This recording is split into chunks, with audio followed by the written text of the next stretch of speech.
Good morning, students. Today I will teach you two kinds of finite verbs. But before starting this topic, we will revise finite and non-finite verbs, which we learned in previous video.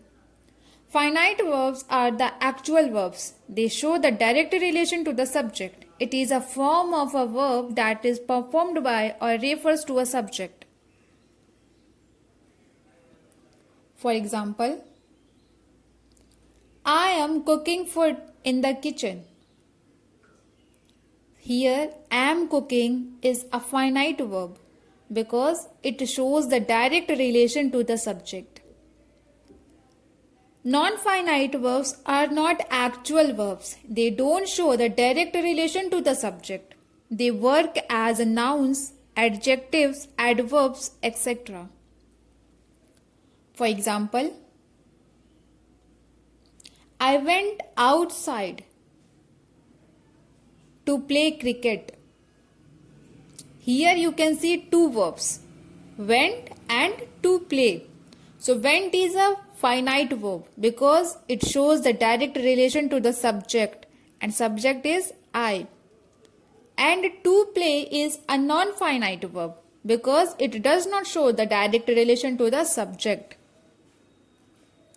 Non-finite verbs also called verbals.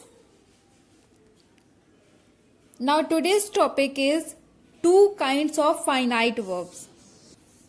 First one is transitive verb and next one intransitive verb. Or in another way we can say that action verbs can be transitive or intransitive. Action verbs means finite verbs. So the first point is transitive verb. Transitive verbs must have a direct object. A transitive verb demands something or someone to be acted upon. For example, I painted the car. Here the verb paint demands an object to be painted. So what is an object in this sentence to be painted? Answer is car. Car is an object. In this sentence, paint is a transitive verb which demands the car to be painted. Next example, she is reading the newspaper. So the verb read asks the question, what is she reading?